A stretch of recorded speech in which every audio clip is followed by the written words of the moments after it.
Hello student, मैं सचिन प्रताप सिंह आप सभी का स्वागत करता हूं अपने यूट्यूब चैनल पॉलिटेक्निक क्लास में।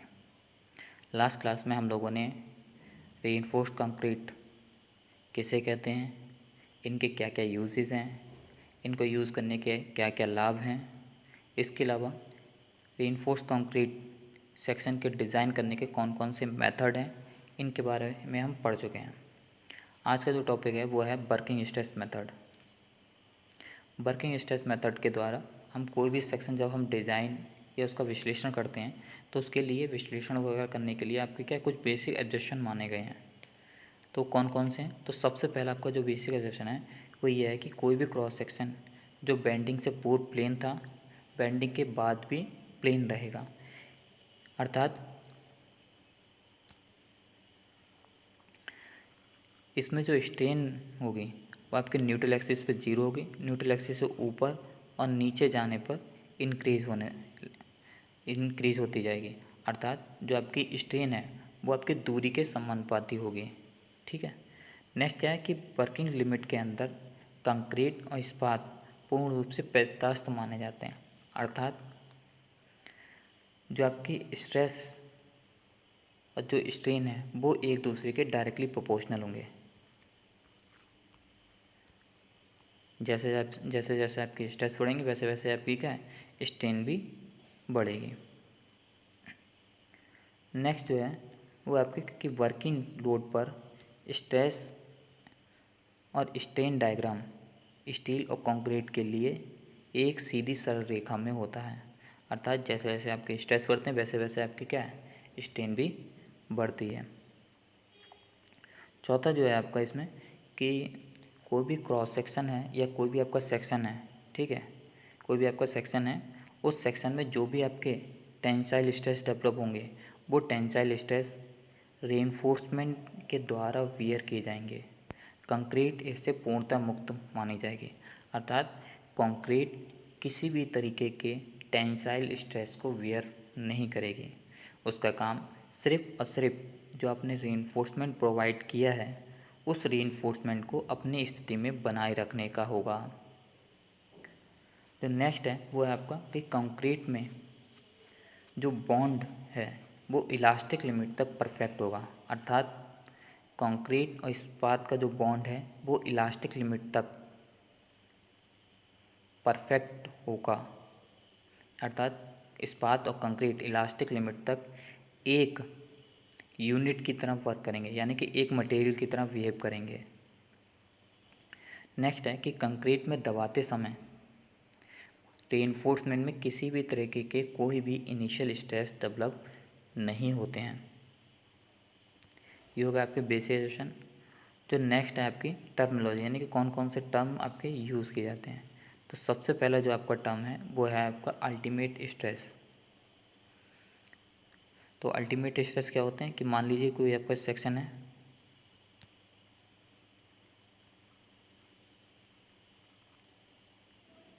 इस पर ये लोड आ रहा है, तो फेल होने के टाइम पे इस सेक्शन में कितने स्ट्रेस डेवलप हो रहे होंगे वो स्ट्रेस आपको कहलाते हैं अल्टीमेट स्ट्रेस। ठीक है। नेक्स्ट है सेफ या डिज़ाइन स्ट्रेस। तो सेफ या डिज़ाइन स्ट्रेस क्या होता है कि हम लोगों को एक ज़रूरत होती है कि हम कभी भी कोई भी सेक्शन है वो अचानक फेल ना हो।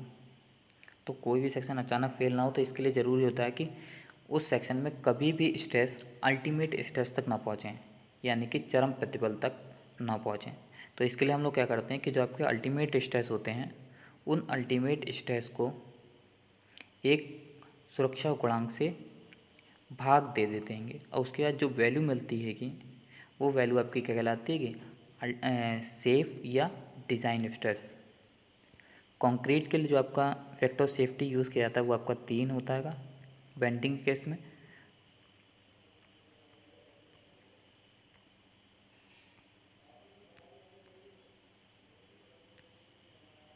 बेंडिंग और 4 लिया जाता है आपका factor of safety direct compression के केस में।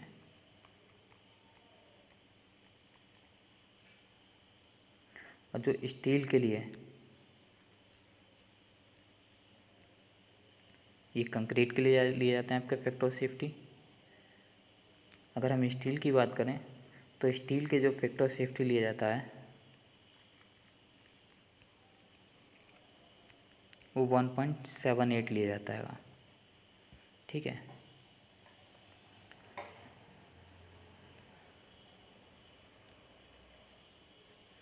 नेक्स्ट है आपका एक्चुअल स्ट्रेस। तो एक्चुअल स्ट्रेस क्या होते हैं कि किसी भी टाइम पर पड़ने वाले लोड यानी कि भार के कारण उसमें जितने भी स्ट्रेस डेवलप होते हैंगे उन स्ट्रेस को हम एक्चुअल स्ट्रेस कहते हैं। मान लीजिए आपने कोई सेक्शन बनाया, ठीक है, उस सेक्शन पे आपने क्या कहा,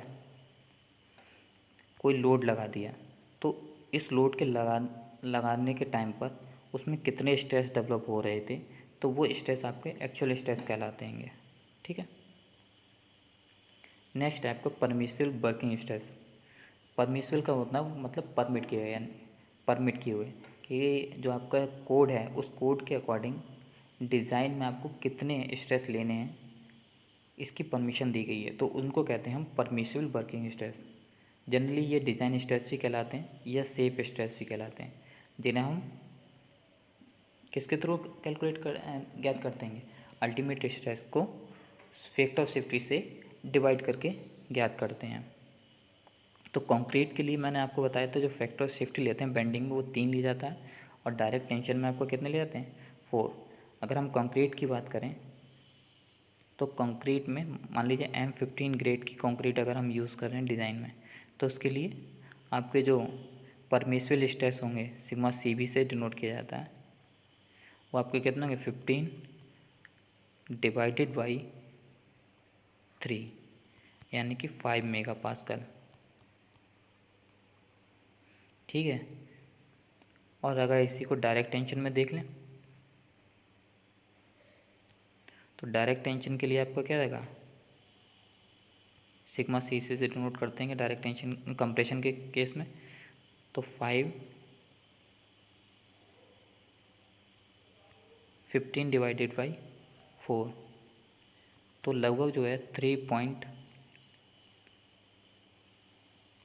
3.5 आती है इसकी वैल्यू लगभग समथिंग में। तो इसकी जो अप्रोक्सीमेट वैल्यू लेने की जो संशुद्धि है वो आपकी कितने की, 4 मेगा पास्कल।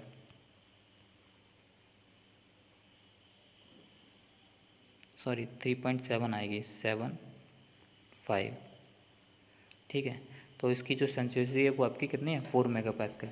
इसकी टेबल आपकी ये दे रखी है, इस टेबल को देख लीजिएगा कि आपको कितने परमिसिबल स्ट्रेस लेने हैं। ठीक है, कंप्रेशन के केस में और बाइंडिंग के केस में। अब हम बात करते हैं स्टील के लिए। तो स्टील के लिए मैंने आपको कहते हैं बताया था कि कितना फैक्टर ऑफ सेफ्टी लिया जाता है, 1.78। ठीक है, तो यहाँ पे FE 250 के लिए अगर हम निकालते हैं परमिसिबल स्ट्रेस, सिग्मा ST लिख लेते हैं। जो परमिसिबल स्ट्रेस हैं टेंशन के लिए जो लिए जाते हैं वो आपके सिग्मा ST से डिनोट किए जाते हैं। तो 250 डिवाइडेड बाई 1.78, इसकी जो अप्रोक्सीमेट वैल्यू आपको मिलती है वो मिलती है 140 मेगा पास्कल। इसी तरीके से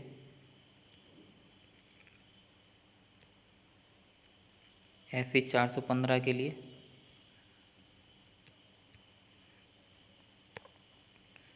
सिग्मा ST की वैल्यू क्या होगी, आपकी परमिसिबल स्ट्रेस कितना होंगे, 415 डिवाइडेड बाई 1.78। इसकी जो अप्रॉक्सीमेट वैल्यू आती है वो आपकी आती है 130 मेगा पास्कल। ठीक है, तो ये आपके क्या परमिसिबल स्ट्रेस ली जाते हैं FE 415 के लिए। जो सिग्मा ST की वैल्यू ली जाएगी वो 230 ली जाएगी, और FE 250 के लिए आपकी जो वैल्यू ली जाती है वो आपकी 140 मेगा पास्कल ली जाती है। ठीक है, इसी तरीके से FE 500 के लिए भी देख लेते हैं।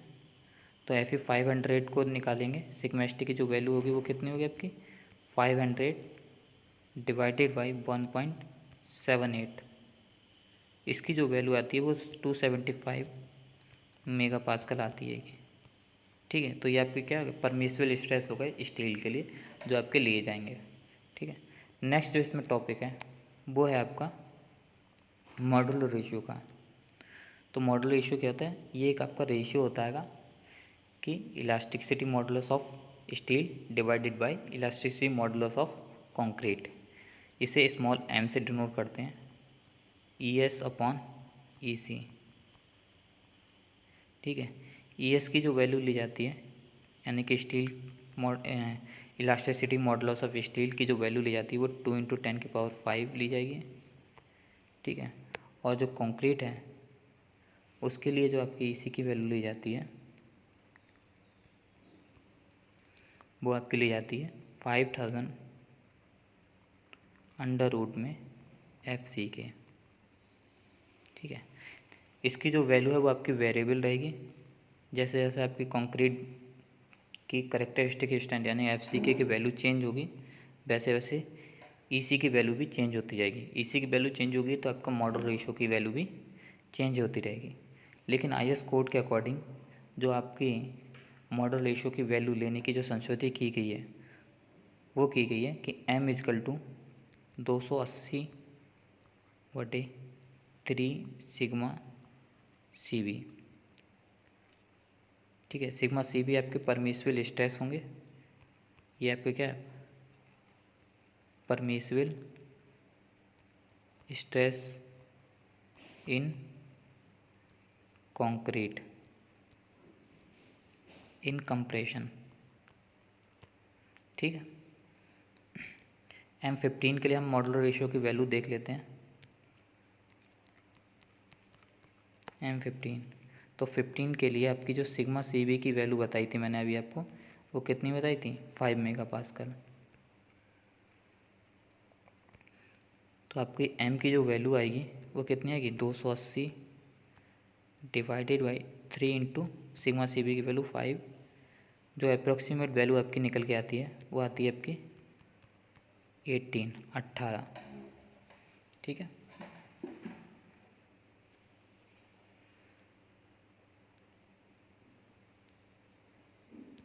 ये आपका एक फिगर दिखा रखा हैगा। एक सिंपली सपोर्टेड बीम है। ठीक है, सिंगली रेनफोर्स्ड बीम का सेक्शन क्रॉस सेक्शन दिखा रखा हैगा। इसमें ये आपकी विड्थ हैगी, ये आपकी टोटल डेप्थ है। ठीक है, इसे जो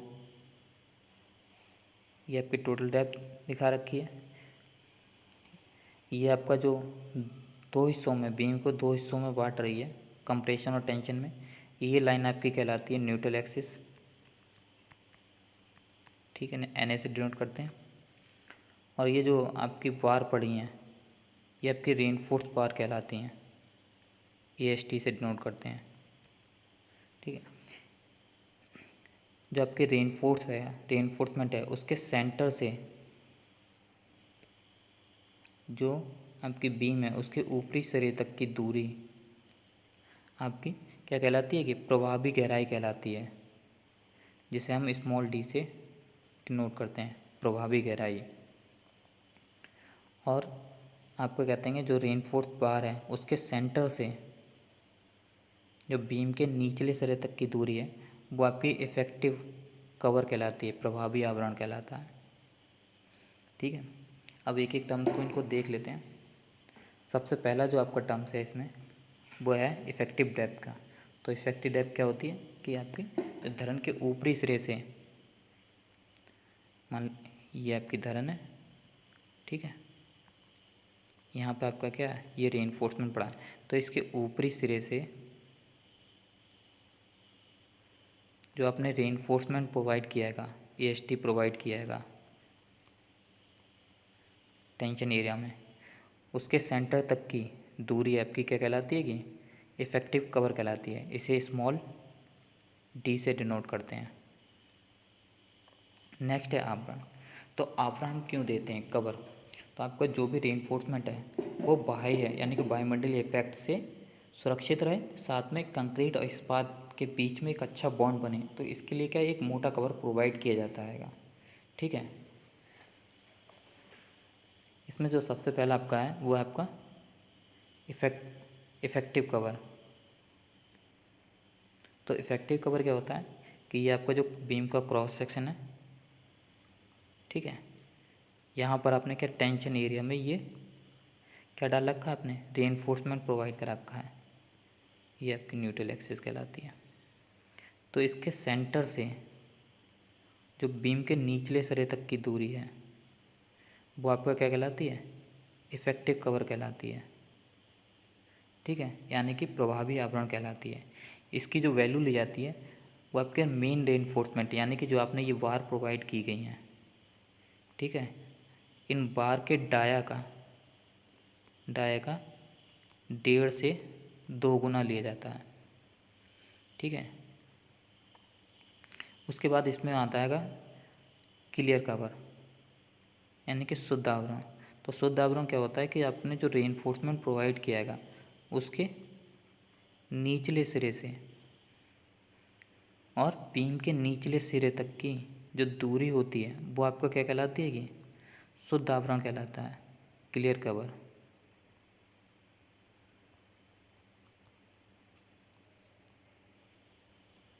ठीक है, और ये आपकी क्या कहलाती है कि इफेक्टिव डेप्थ। तो टोटल बीम की टोटल डेप्थ क्या होगी, बीम की टोटल डेप्थ क्या होगी, टोटल डेप्थ क्या होगी बीम की,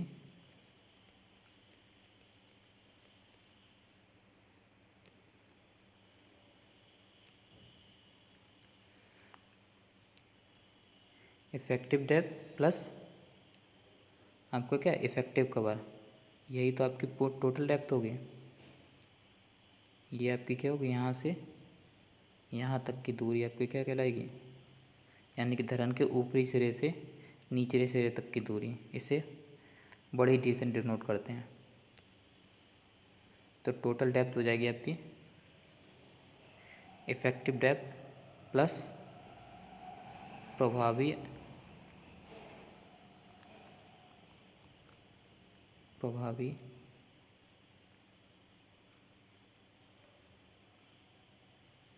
आवरण।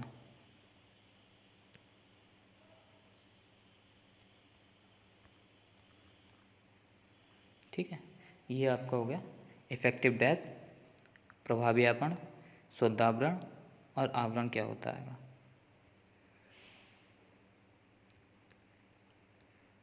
नेक्स्ट है आपकी न्यूट्रल एक्सिस। तो न्यूट्रल एक्सिस क्या होती है आपकी, आपको मान लीजिए कोई क्रॉस सेक्शन है बीम का, ठीक है, इस क्रॉस सेक्शन में ऊपर वाला सिरा सिंपली सपोर्टेड बीम है, तो ऊपर वाला सिरा आपका कंप्रेशन का होता है, नीचे का जो सिरा होता है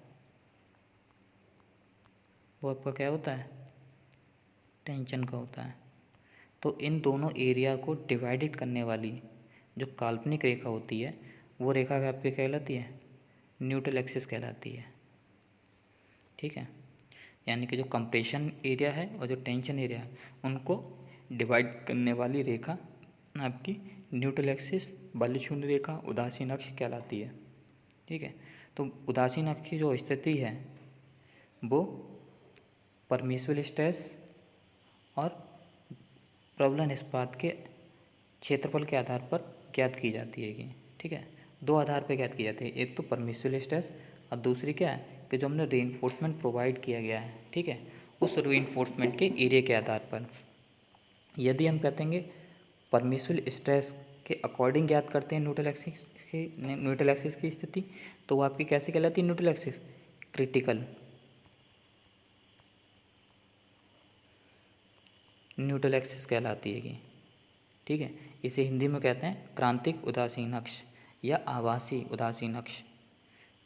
और यदि हम कहते हैं प्रबलन इस्पात यानी कि रीइंफोर्समेंट के अकॉर्डिंग हम ज्ञात करते हैं न्यूट्रल एक्सिस की स्थिति, तो ये क्या कहलाती है आपकी वास्तविक यानी कि एक्चुअल न्यूट्रल एक्सिस कहलाती है कि अगर हम रीइंफोर्समेंट के अकॉर्डिंग ज्ञात कर रहे हैं। क्रिटिकल जो आपकी न्यूट्रल एक्सिस है उसको हम जो डिनोट करते हैं स्मॉल एक्स सी से डिनोट करते हैं, और एक्चुअल एन ए को स्मॉल एक्स ए से डिनोट किया जाता है। ठीक है, दोनों के फॉर्मूले देख लेते हैं। जो क्रिटिकल का होता है आपका फॉर्मूला,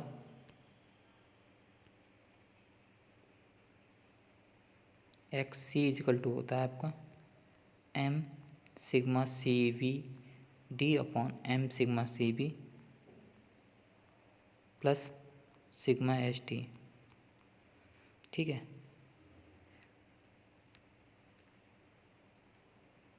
यहाँ पर एम आपका मॉडल रेशियो जो आपने अभी पढ़ा था,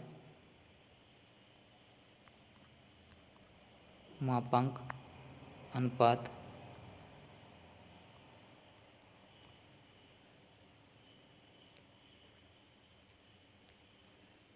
sigma C B permissible stress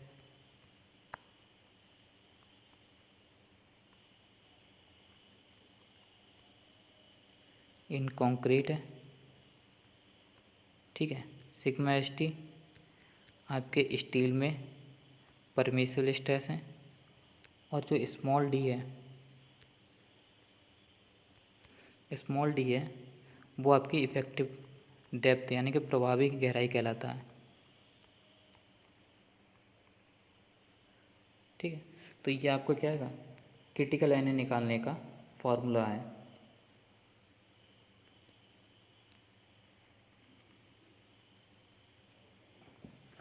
next actual N निकालने का क्या फॉर्मूला आपका,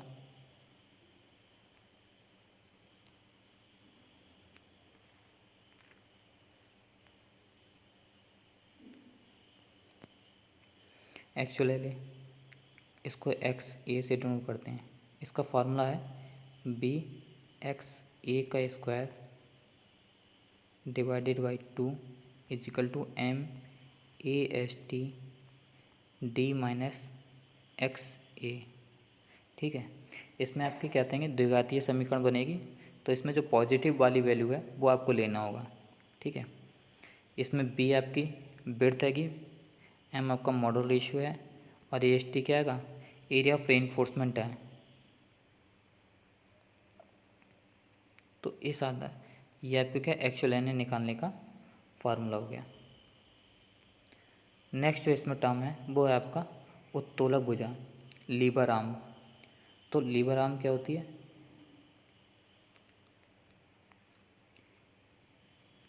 ये आपका बीम को कोई क्रॉस सेक्शन है। ठीक है,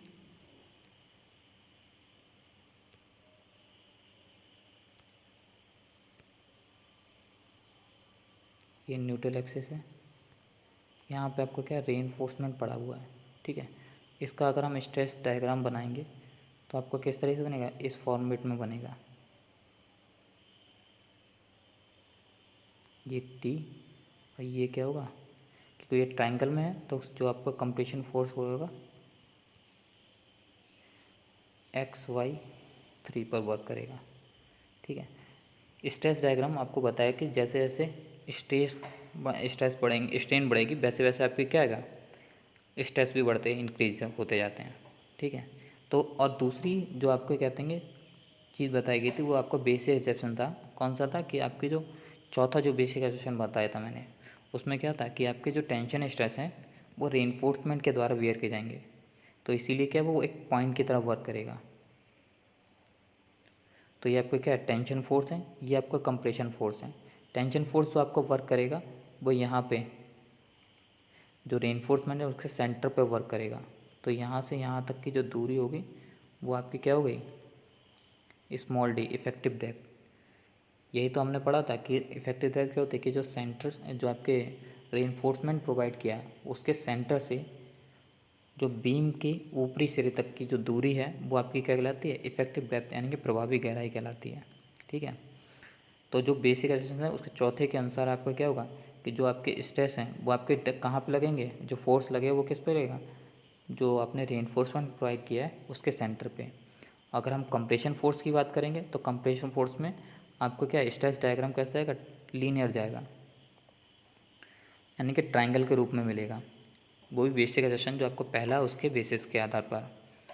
और दूसरा क्या है आपका बताया गया था, आपका एक इलास्टिक लिमिट की तरह, इलास्टिक मटेरियल की तरह बिहेव करेंगे। यानी कि ये हुक के नियम का पालन करें। तो हुक के नियम के अनुसार आपकी जो स्ट्रेस है वो स्ट्रेन के डायरेक्टली प्रोपोर्शनल होती है। तो ये क्या एक लीनियर फॉर्मेट में जाएगा, ट्रायंगल बनाएगा। तो यहाँ से जो आपका फोर्स वर्क करेगा वो ऊपरी से कितना है, जो न्यूट्रल एक्सिस है एक्स, उसके 1/3 पे वर्क करेगा। तो x/3 हो गया। ये आपका कंप्रेशन फोर्स वर्क कर रहा है यहाँ पर, ठीक है। तो आपकी लीवर आर्म क्या होती है? लीवर आर्म होती है कि जो आपके कंप्रेशन फोर्स हैं और जो आपके टेंशन फोर्स हैं, उन दोनों के बीच की परपेंडिकुलर डिस्टेंस आपकी क्या कहलाती है? लीवर आर्म स्मॉल जेड से डिनोट करते हैं, ठीक है। इसका जो फार्मूला बनेगा वो कितना है? ये यहाँ से यहाँ तक आपकी टोटल डी है, माइनस ये कितना है आपको x/3। तो इन दोनों के बीच की दूरी कितनी होगी? d - x/3। ये आपकी लीवर आर्म हो गई। लीवर आर्म क्या हो गई कि दो कंप्रेशन फोर्स और जो आपके टेंशन फोर्स हैं उनके बीच की लंबवत दूरी आपकी कहलाती है कि लीवर आर्म, उत्तोलक भुजा कहलाती है कि, ठीक है।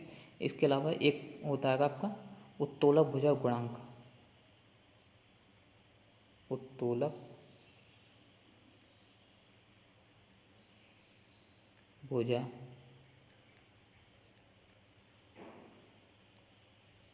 गुणांक या कारक।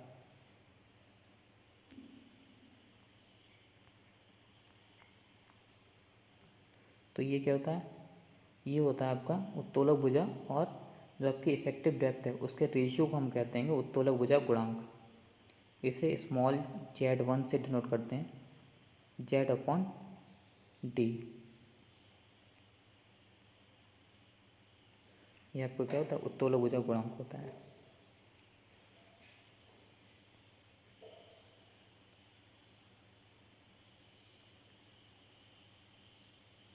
ये आपका दिखा रखा है, ये आपका स्ट्रेन डायग्राम दिखा रखा, सॉरी स्ट्रेस डायग्राम दिखा रखा है, ठीक है। जो आपको कैसा है? ट्रायंगल की फॉर्मेट में आया हुआ है, ठीक है। यहाँ पर आपका क्या है? जो आपका सी है कंप्रेशन फोर्स है वो ऊपरी सिरे से 1/3 की दूरी पे वर्क करेगा, ठीक है। ये आपकी न्यूट्रल एक्सिस एक्स दिखा रखी है, ठीक है। ये आपकी इफेक्टिव डेप्थ दिखा रखी है, ठीक। तो उत्तोलक भुजा क्या होती है? जो कंप्रेशन फोर्स है और जो टेंशन फोर्स है इनके बीच की लंबवत दूरी आपकी क्या कहलाती है? Lever arm. Z, small Z से डिनोट करेंगे इसको। तो ये क्या होगी? इनके बीच की लंबवत दूरी कितनी है? d - x/3, ये वाली। नेक्स्ट है आपका मोमेंट ऑफ रेजिस्टेंस, प्रतिरोधी आघूर्ण। प्रतिरोधी आघूर्ण क्या है कि आप लोग जानते हैं कि जब किसी बीम पे हम लोड लगाते हैं उस लोड की वजह से बीम क्या होती है? आपकी बैंड होती है, ठीक है। तो बैंड होने की कंडीशन में उसमें क्या है? अगर आप चाहते हैं कि वो आपकी बीम फेल ना हो तो उसके लिए क्या है? उसके अपोज में एक अतिरिक्त क्या होगा? मूवमेंट जनरेट होता है। उस मूवमेंट को हम कहते हैं प्रतिरोधी आघूर्ण, मूवमेंट ऑफ रेजिस्टेंस।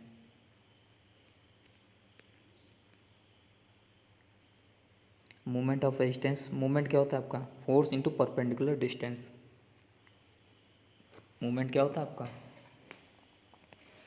मूवमेंट होता है आपका फोर्स इनटू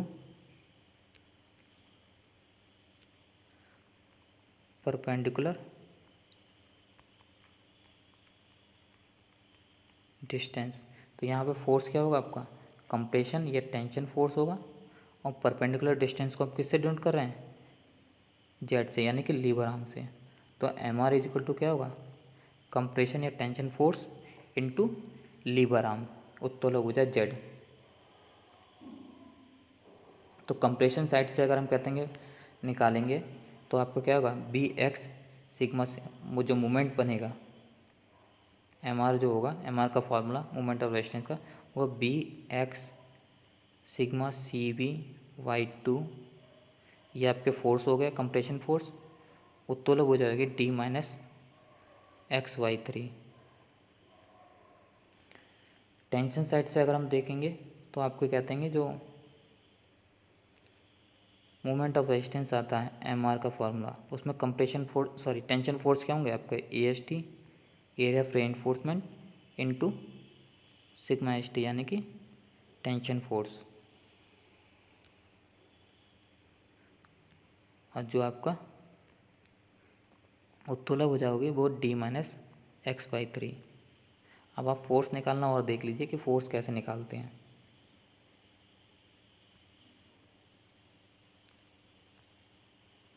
ये आपको क्या आएगा, फोर्स क्या होता है आपका, स्ट्रेस आपने पढ़े होंगे, स्ट्रेस क्या होते हैं आपके, फोर्स अपॉन एरिया। अगर हमें फोर्स निकालना है तो क्या होगा, स्ट्रेस इनटू एरिया। ठीक है, तो हम यहाँ पे अगर देखेंगे तो ये क्या एक ट्रायंगल के रूप में है, कंप्रेशन फोर्स कैलकुलेट करें तो यहाँ पर आपको क्या आएगा, यहाँ पे आपके जो स्ट्रेस हैं वो 0 हैं, और ऊपर के लिए कितने हैं आपके, सिग्मा सी बी। तो एवरेज कितना हो जाएगा, 0 plus sigma C B by 2। अब कंप्रेशन फोर्स का एरिया की बात कर लेते हैं, तो एरिया कितना होगा, ये आपकी विड्थ बी हो गई, ठीक है, और ये क्या है आपका एक्स उत्तोलन भुजा, तो क्या होगा एरिया क्या होगा, B into X, B into X. तो फोर्स कितने आ गए आपके यहाँ पर, फोर्स हो गया आपका half B X sigma C B. ठीक है, अब मोमेंट के हम लिखेंगे कंप्रेशन रेट से, तो ये फोर्स कितना हो गया, half B X sigma C B, और परपेंडिकुलर डिस्टेंस हो जाएगी आपकी डी माइनस एक्स वाई 3।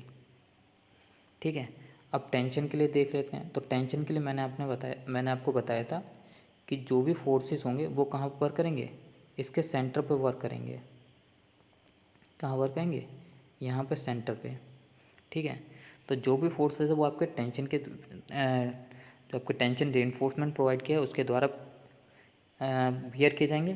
तो उस केस में जो इसका एरिया होगा, ठीक है, यहाँ पे हम इसके एरिया की बात करें तो एरिया कितना दे रखा है आपको, ई एस टी दे रखा है, एरिया ऑफ रेनफोर्समेंट कितना आपका ई एस टी, और इसमें जो स्ट्रेस डेवलप होंगे वो कितने होंगे, सिग्मा एस टी।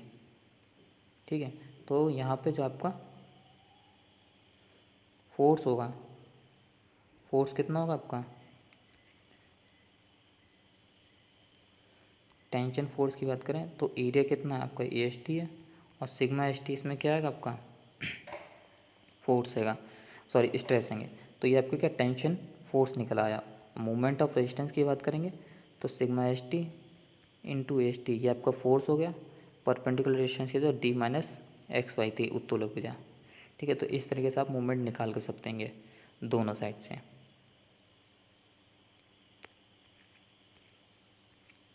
नेक्स्ट है आपको परसेंटेज ऑफ स्टील।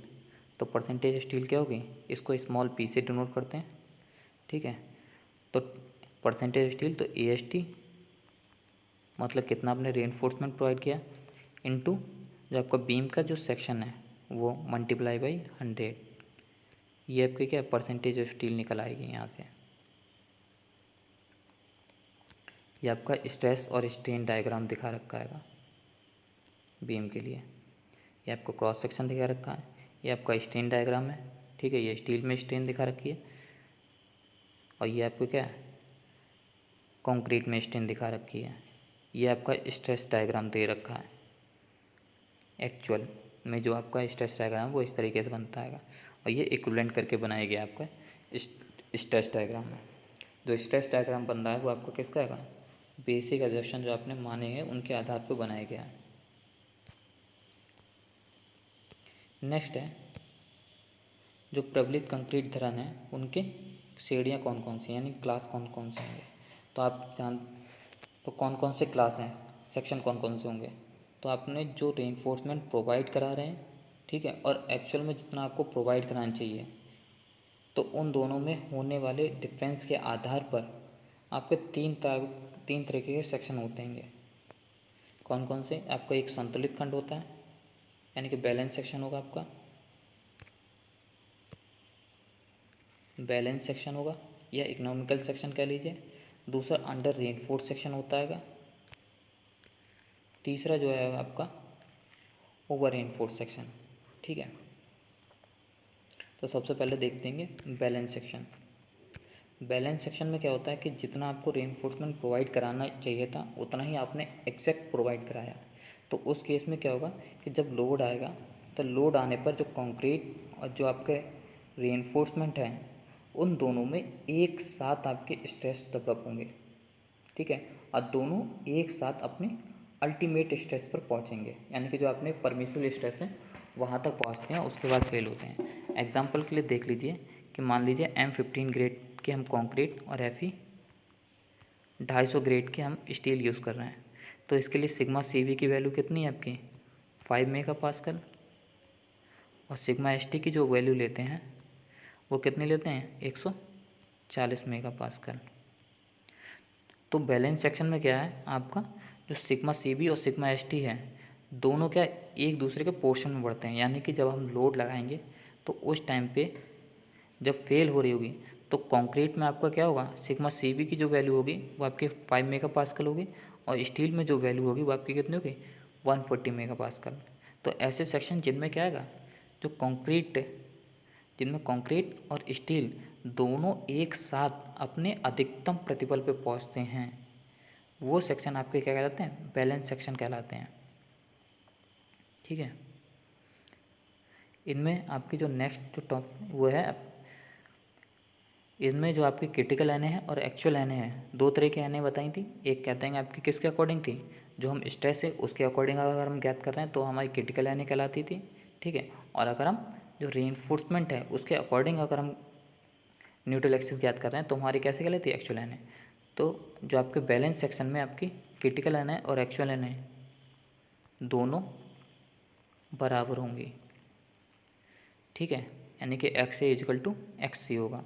अगर आपको मोमेंट ऑफ रेजिस्टेंस निकालना है तो आप दोनों में से कोई से भी फार्मूले यूज़ कर सकते हैं, यानी कि कंप्रेशन का भी यूज़ कर सकते हैं और टेंशन का भी यूज़ कर सकते हैं। नेक्स्ट जो सेक्शन है आपका वो है under reinforce section. Under reinforce section का मतलब ये है कि जितनी आवश्यकता थी उतना ना देके आपने जो रेनफोर्समेंट है वो आपने कम प्रोवाइड किया है। तो कम प्रोवाइड होने की वजह से जब उस पर लोड आएगा तो लोड आने पे क्या होगा कि जैसे जैसे लोड बढ़ेगा वैसे वैसे क्या कंक्रीट और स्टील में क्या आपके स्ट्रेस बढ़ते जाएंगे। एक टाइम आएगा कि कंक्रीट में जो स्टील होगी, ठीक है, अभी हम कौन सी यूज़ कर रहे थे M15 और Fe 250 ग्रेड की स्टील यूज़ कर रहे हैं, सपोज़ कीजिए माना इसकी यूज़ कर रहे हैं। तो सिग्मा CV की वैल्यू कितनी है आपकी 5 मेगा पास्कल है, और सिग्मा ST की वैल्यू कितनी है कि 140 मेगा पास्कल, ठीक है। और सपोज़ कीजिए जो आपको AST प्रोवाइड कराना था, मतलब जितना आपको देना था वो था 1200 mm², ठीक है, और जो आपने एक्चुअल में प्रोवाइड कराया है दिया है, ठीक है, वो कितना आपका 1100 mm² रीइंफोर्समेंट, यानी कि आपने जो रीइंफोर्समेंट है वो आपने कम प्रोवाइड किया है। तो ऐसा सेक्शन आपका क्या कहलाएगा अल्प होगा। दूसरा क्या आएगा जब कहते हैं आपने रीइंफोर्समेंट कम प्रोवाइड किया है तो उस पर जब भी सेक्शन पे अगर हम लोड लगाएंगे तो कंक्रीट और स्टील जो होगी, ठीक है, उनमें स्ट्रेस हल्के हल्के बढ़ना स्टार्ट होंगे। तो एक टाइम ऐसा आएगा जो स्टील होगी वो तो अपने 140 मेगा पास्कल जो परमिसिबल स्ट्रेस है उन तक पहुंच जाएगी, लेकिन जो कंक्रीट है वो आपकी नहीं पहुंचेगी 5 मेगा पास्कल, यानी कि जो सिग्मा CV की वैल्यू है वो लेस देन रह जाएगी 5 मेगा पास्कल से, ठीक है। तो ऐसे जो सेक्शन होते हैं वो सेक्शन आपके क्या कहलाते हैं अंडर रेनफोर्स सेक्शन कहलाते हैं, ठीक है। इसमें जो फेलियर होगा मतलब जब आपका सेक्शन फेल होगा तो वो कैसे कंडीशन में फेल होगा, सेक्शन फेल होगा आपका डक्टाइल फेलियर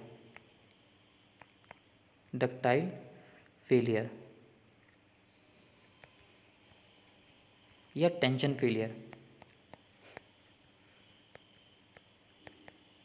क्योंकि आपकी जो सेक्शन है जो फेल होगा वो आपका किस में फेल होगा स्टील में फेल होगा ना कि कंक्रीट में, क्योंकि कंक्रीट में जो आपके परमिसिबल स्ट्रेस है 5 मेगा पास्कल उस तक कहते हैं वो पहुंच ही नहीं रहे हैं, अल्टीमेट स्ट्रेस तक वो पहुंच ही नहीं रहेंगे, ठीक है। तो इसीलिए जब आपका फेलियर होगा वो किस में फेल होगी आपकी जो सेक्शन किस में फेल होगा स्टील में फेल होगा। तो स्टील में फेल होगा तो वो कैसा कहलाएगा आपका, डक्टाइल फेलियर या टेंशन फेलियर कहलाएगा, या फिर आपका कहलाता है ये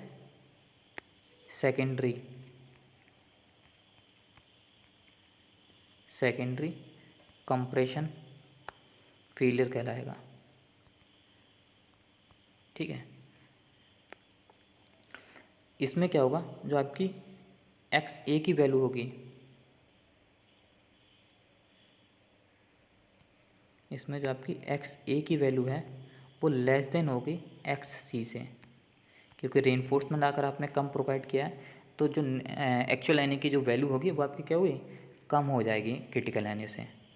ठीक है, इसमें जो आपको कहते हैं मोमेंट ऑफ रेजिस्टेंस कैलकुलेट करेंगे वो M R is equal to sigma S T A S T D minus X by 3 formula लगा करके कैलकुलेट करेंगे।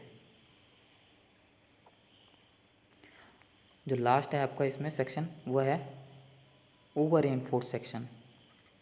ओवर का मतलब आपने ज़्यादा रेनफोर्समेंट प्रोवाइड कर दिया है, अर्थात जितना आपको प्रोवाइड कराना चाहिए था उससे अधिक मात्रा में आपने तन्निस्पात यानी कि जो टेंशन रेनफोर्समेंट है वो आपने दिया है। तो इस केस में क्या होगा, जब उस पर लोड आएगा सेक्शन पे तो क्या होगा, जो आपका स्टील है वो तो आपको 140 मेगापास्कल तक तो नहीं पहुंचेगा, स्टील जो है वो आपका 140 मेगापास्कल तक जो स्ट्रेस है उसमें डेवलप नहीं होंगे। 140 मेगापास्कल के जो आपके स्ट्रेस हैं वो स्टील में तो डेवलप नहीं होंगे, लेकिन जो कंक्रीट है वो 5 मेगापास्कल तक पहुंचकर फेल हो जाएगी, अर्थात इसमें जो सिग्मा एस टी की वैल्यू है वो लेस देन रह जाती है 140 मेगापास्कल।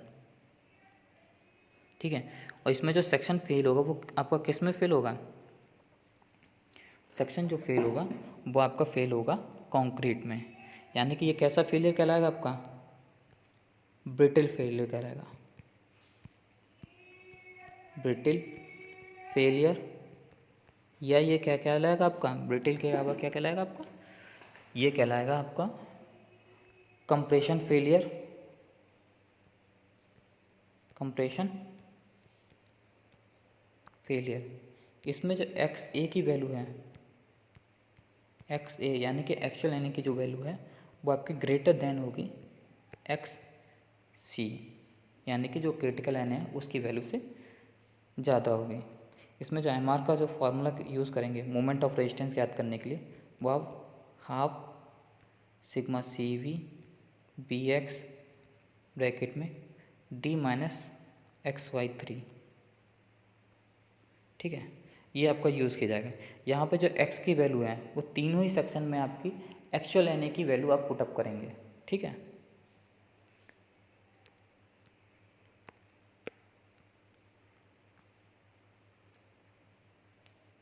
आज के लिए बस इतना ही, धन्यवाद।